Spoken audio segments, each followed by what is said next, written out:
mo ng panahon ng isang walang kwentang putos. Halimbawa, maaari ko ibigay sa iyo lahat ng impormasyon tungkol sa iyong target. Ha? Alam ko ang mga datos tungkol sa lahat ng mga aplikante. Ano sa palagay mo? Umalis ka na. Wala akong balak na makipaglokohan sa'yo.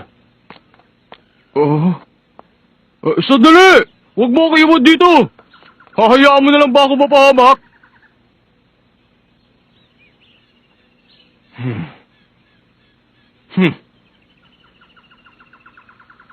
Alam ko na ang target. Isagawa ang operasyon gaya ng plano. Sige.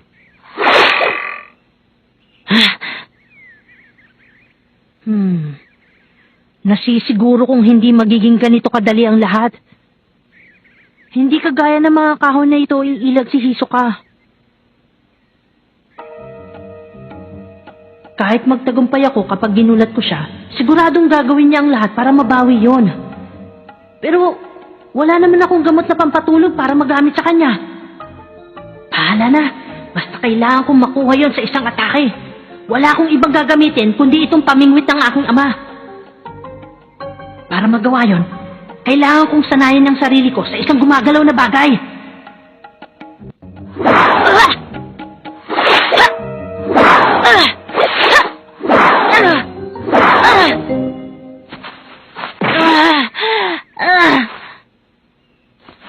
Parang baliwala rin ang ginagawa ko. Kung isang direksyon lang ang paggalaw ng bagay, wala rin na itong pinagkaiba sa isang bagay na hindi gumagalaw.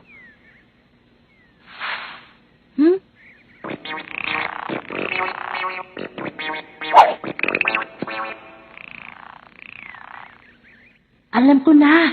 Kailangan ko humuli ng target na umiilag.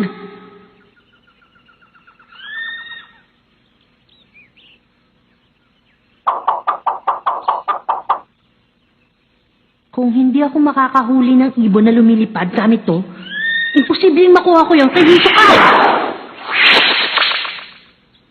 Sige! Ha? Kung sa bagay, hindi ako magtatagumpay kung hindi ko uulit-ulitin ang pag-iensayo. Isa pa!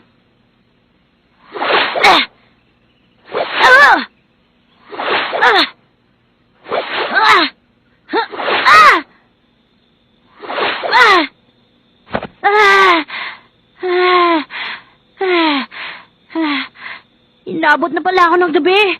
Hindi ko akalaing ganito pala to kahirap.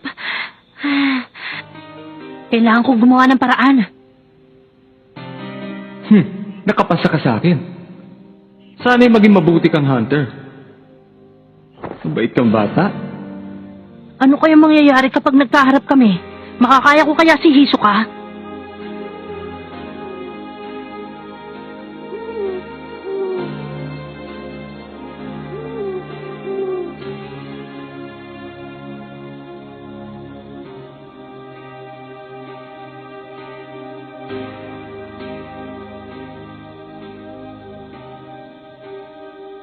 Ipinangako mo, Tita Mito. Ngayon ay maaari na ako sumali sa hunter exam. Mag-iingat kayo! Pinapangako ko sa inyo, pagbalik ko sa lugar na to, isa na akong hunter! Mag-iingat ka, Gon.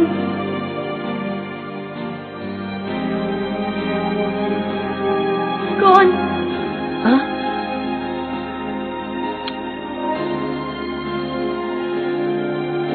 Tia Mito, pinayagan mo akong gawin to gaya ng iyong pangako.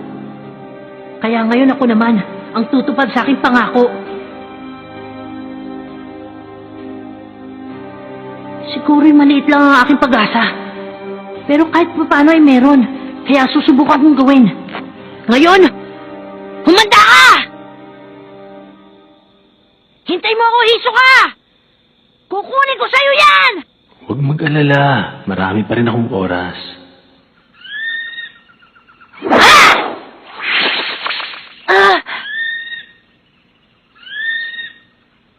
Bakit ganun? Wala pa rin ako nahuhuling ibon. Kung sa bagay, imposible talaga makahuli ng ibon, lalo na kung lumilipad. Pero kahit pa paano, kailangan ko pag-aralan ng kanilang paggalaw. Wala talaga. Imposible yung iniisip ko eh. Ha? Paano nahuli ng ibon yung lumalangoy na isda? Ang galing naman. Ah.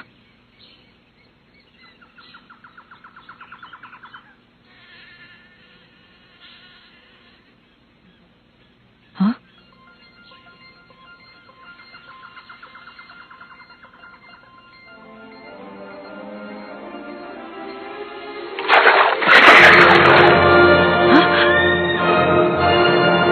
Ang galing ng ibon! Sa ganung paraan, makukuha ko yung kay Hisoka!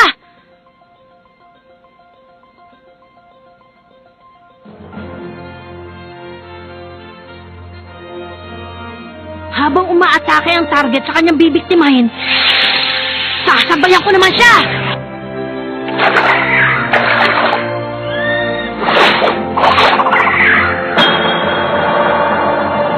Kaya ko! Makukuha ko yung kay Hisoka!